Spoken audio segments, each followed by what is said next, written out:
ሰላም ሰላም ሰላም፣ ጤና ይስጥልን። እንደምን ቆያችሁ? እንደምን ሰነበታችሁ? እንደምን አላችሁ? እኔ ያለሁኝ አልሐምዱሊላህ። በያላችሁበት የዓለም ዳርቻ ሰላማችሁ ብዝት ዝት ይበልልኝ። እንዴት ናችሁ? እንዴት ሰነበታችሁ? እንግዲህ ሰንበት በት ብለን ዛሬ መጥተናል። አደይ በሌሊ ጉዳይ ደነገጠች ይላል ርዕሳችን። እንግዲህ ምንድን ነው እንዴት ነው የሚለውን ፍትፈታችን እንጀምራለን ማለት ነው። አብራችሁን በመቆየት እንግዲህ ላይክ፣ ሰብስክራይብ፣ ሼር በማድረግ አበረታቱን። እንግዲህ ያው ድጋፋችሁን እንፈልጋለን። ቪዲዮአችን በማየት አበረታቱን ማለት ነው። ሀሳብ አስተያየት በኮመንት በማስቀመጥ አበረታቱን። ምክንያቱም የእናንተ ኮመንት ለእኛ ያጠነክረናል። እንዴት ነው እንዴት መሆን አለበት ወይም ደግሞ ጥሩ ደረጃ ላይ ነው የሚለውን አስቀምጡልን እላለሁ። እንግዲህ በኮመንት ሀሳብ አስተያየታችሁን አስቀምጡ፣ ያጠነክረኛል። አደይ 266 እንግዲህ አደይ ድራማን ክፍል 256ን ክፍል 266ን ይዘን መጥተናል። ይቅርታ እና በክፍል 266 ላይ በዋናው እንግዲህ የምንመለከታቸው ቅደም ተከተሎች በመጀመሪያ ሩታና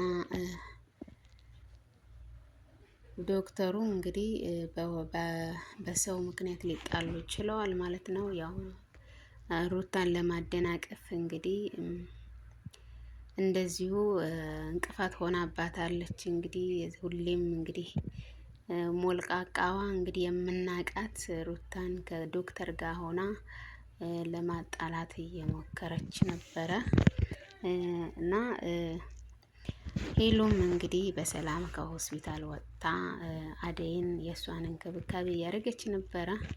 በመሀልም አደይ ጋር ባልታወቀ ሰው ስልክ ተደውሎ ለሊ ድንገተኛ አደጋ እንደደረሰባት ስተነገራት በጣም ደንግጣ ነበር። እንዴት ይሆናል ብላ ማለት ነው። ያው አይታወቅም፣ የሰው ልጅ ለመዝናናት ብሎ የሚገጥመው ነገር አይታወቅም። ግን በቃ ተደውሎ በድንገት ሲነገራት በጣም ነበር የደነገጠችው።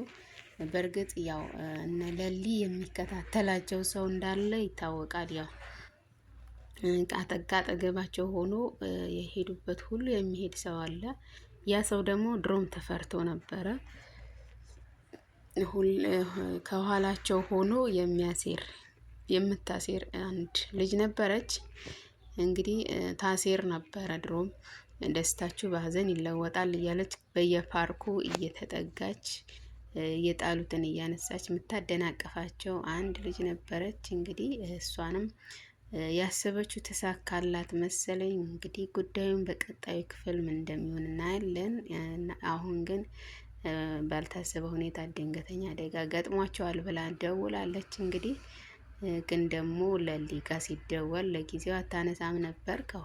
ከበስተኋላ ደውላ ሰላም እንደሆነች ነግራለች። ግን የሆነ መደናገጥ ነበረ ልቧ ላይ። አደይ ግን በጣም ደስ አላት። የሌሊን ድምጽ በመስማቷ ተረጋግታለች። ሌላ በጣም የምትይዘው የምትጨበጠው አታ ነበረ።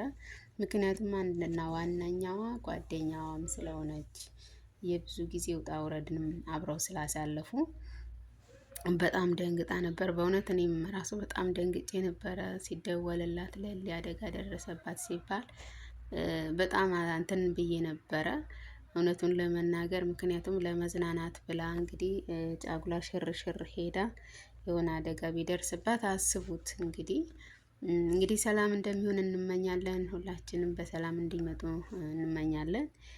ያም ሆኖ ለጊዜው ባልታወቀ ሰው ሲደወል በጣም ያስደነግጣል። እና ያው መዋደድ አንዳንዴ ከእህትም ከወንድምም ከሁሉም ነገር በላይ ነው። በቃ በጣም ነው አደይ ያሳዘነችኝ። በዚህ ጊዜ የሆነ ነገር ብትሆንባት እንዴት ልትሆን ነው የሚለውን እያሰብኩ ነበረ። ግን ፈጣሪ መልካም ነው። ደጉን ያሰማን። ደህና እንደሆነች ደውላ ነግራታለች። በጣም ደስ ብሏታል። እሷንም እንግዲህ ያው በደስታም ላይ ሆና ወደ ቤት ስትሄድም እንግዲህ ዴቭ ሄዶ ከሰነበተበት ዴቭ ቤተሰቦቹ ጋር ሄዶ ነበረ። ከዛ መጥቶ ደግሞ በሩን ሲያንኳኳ እሷም አልነበረችም። አጋጣሚ የሌሊን ጉዳይ ለማጣራት ወጣ ብላ ነበረ እና እሷም በደስታ ስትመጣ እሱም ደግሞ እያንኳኳ ተጋጠሙ ማለት ነው በር ላይ። ብቻ ደስ ይል ነበረ። ተጋጥመው በቃ ቆይተው ስለተገናኙ ፍቅራቸውን ተገላለጹ ማለት ነው። በቃ አለ አይደለ እሷም ለሱ ራብ እንደሆነች እሷም ደግሞ ለሱ ራብ እንደሆነ በቃ እንደዚህ ተገላልጸው እንግዲህ ቁጭ ብለው እያወሩ ነበር በጉዳዩ። እና እንግዲህ ቀጣይ የሌሊ ጉዳይ መልካም እንደሚሆን እናምናለን እንመኛለንም ሁላችንም። ያው እንግዲህ ያለው ድባብ መልካም እንደሚሆን ነው የምናስበው የምንመኘው። ያው እነሱም በቅርቡ ጋብቻቸውን ፈጽመው ልክ እንደነለሊ አደይና ዴቭም ለመዝናናት እንደሚወጡ ተስፋ እናደርጋለን። ያው ተራ በተራ ደስ ይላል። እንደዚህ ግን ፍቅር ጸንቶ ለትዳር ሲበቁ እጅግ በጣም ያስደስታል። እንግዲህ ይቀጥላል ያው ምክንያቱም ፋሚሊ ሁሉ ፍቅር በፍቅር ስለተያያዘ ማለት ነው። ያው አሁን አደይና ዴቭ ደግሞ ሲጋቡ እንግዲህ ይቀጥላሉ። ዶክተርዬና ሩታም ደግሞ ይቀጥላሉ ብለን እናስባለን። ቀጥሎ ደግሞ እነ ኪንጎ ይቀጥላሉ። ቀጥሎ ደግሞ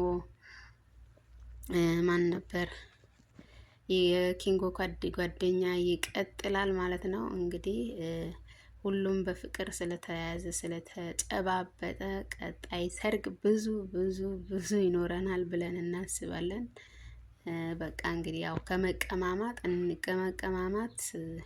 እንደዚህ የአንዳንድ ይዛችሁ ትዳራችን ብታረጉ እንመኛለን። ምክንያቱም አንዱ የያዘውን አንዱ ሲቀማ ይሄ ጥሩ አይደለም። በቃ አንዱን የያዘውን እንዲህ ተያይዛችሁ ጥንድ ጥንድ ሆናችሁ ትዳራችሁን ብትመሰርቱና ለእኛም ብታስደስቱን ደስ ይለናል። ግን አሁንም ሽሚያ አለ። አሁንም ሽሚያ አልቆመም። ይሄ ግን ይቆም ነው የምንለው። ምክንያቱም ሽሚያ ይቆምና አንድ ለአንድ ሆናችሁ ተጣምራችሁ ትዳራችሁን መስረታችሁ ብታሳዩን ለሁላችንም ተምሳሌ ትሆናላችሁ ብለን እናስባለን። ልክ እንደ ለሊ በቃ እንግዲህ አንድና አንድ ወደ ትዳራችሁ ተጣምራችሁ ብትገቡ ደስ ይለናል ማለት ነው። እንግዲህ በጣም ነው ደስ ያለን በለሊ ጉዳይ። ለሊ በሰላም እንደምትመጣ እናምናለን። ቀጣዩ ደግሞ እነ ዴቭ ሰርጋቸውን አሳይተውን እንደዚህ ተዘናንተው ማየት እንፈልጋለን ማለት ነው። እንግዲህ ያለው ነገር እንግዲህ እና አሹዬም ሄሉን ጥየቃ አስፈቅደው ሄደው ነበረ። ግን አሹዬም በጣም ነው ያዝናናኝ። ምክንያቱም አሹ በቃ በተለይ አመለካከቱ እንደ ገጠር ሰው ነው። ምንም አይቀየር የገጠር ሰው አመለካከት ነው ያለው። እንግዲህ አንዳንድ ሴቶች መንገድ ላይ ሲያያቸው የለበሱትን አስተያየት እየሰጣት ነበረ።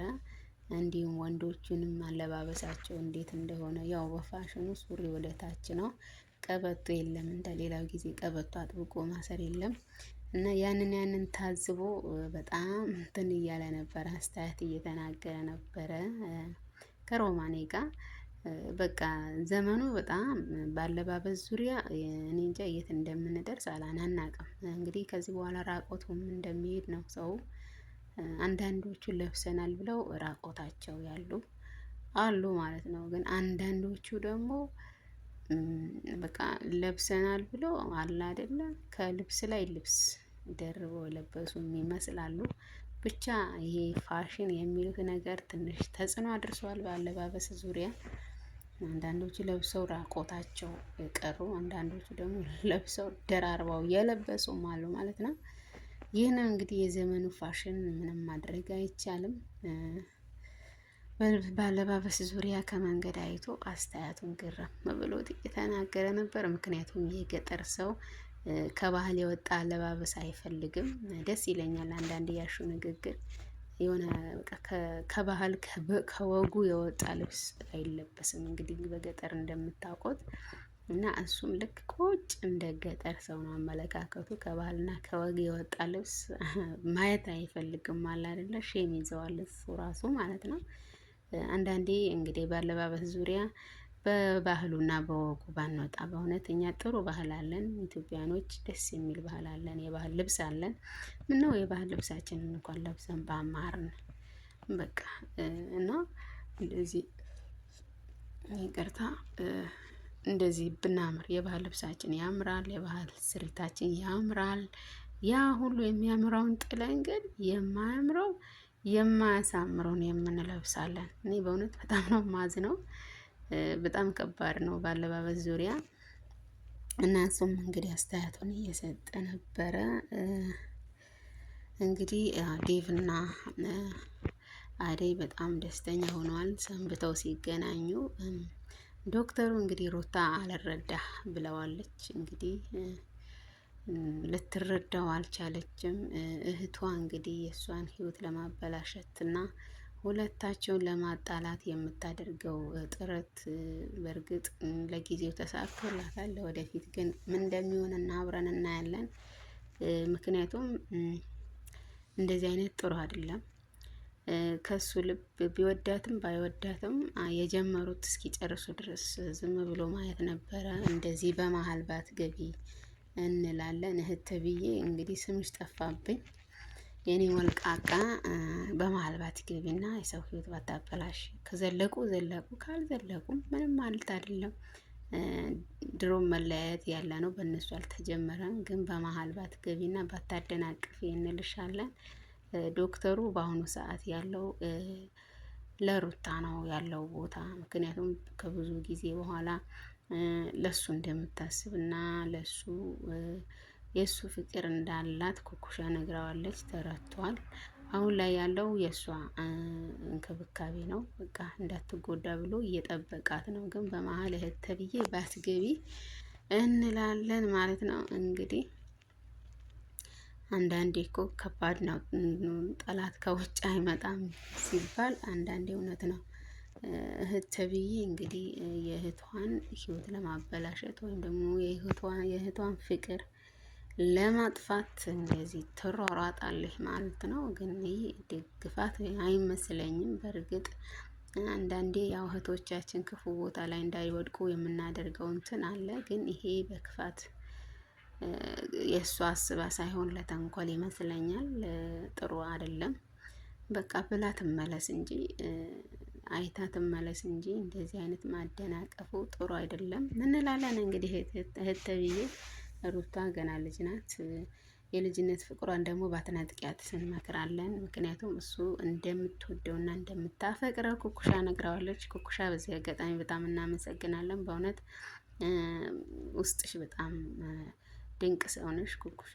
እንግዲህ ከዳይመንድ ጋር ደግሞ ያማረ የሰመረ ፍቅር እንዲሆንላችሁ እንመኛለን። ምክንያቱም ሁሉም ጥንድ ጥንድ ሆኗል። እንግዲህ አንቺና ዳይመንድ አብራችሁ ብትሆኑ እኛም ደስ ይለናል ማለት ነው። ያው ኪንጎም ከጓደኛው ጋር ከፍቅረኛው ጋር አብሮ ሽሺ ገዳም እያለ ነው። እንግዲህ አንቺም እንግዲህ ከዳይመንድ ጋር ብትቀጥሉ ተጣምራችሁ ደግሞ እንደዚሁ ሰርግ ብታበሉን እንላለን። ኩኩሻዬ እንግዲህ ተናባችኋል። የቀራችሁ ትንሽ ነገር ነው።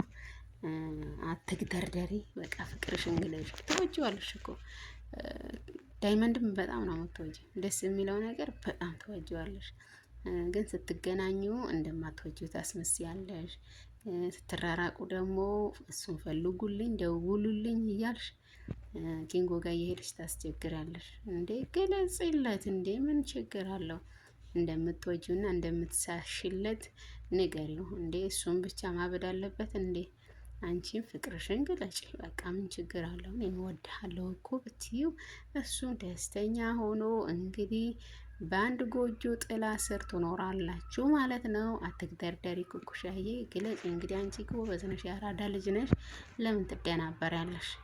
በቃ እውነቱን አፍርጪና በቃ እንደ ሰው በአንድ ጎጆ ጥላ ስር ቁጭ በሉ እንላችኋለን። ምክንያቱም መንገድ ይቅርባችሁ፣ ተሰብሰቡ፣ በፍቅር ጥላ ጎጆ ሆኑ እንግዲህ እንላችኋለን። ምክንያቱም አንቺም መንገደኛ እሱም መንገደኛ ሆናችሁ እንዳትቀሩብን ነው እኛም ስጋታችን።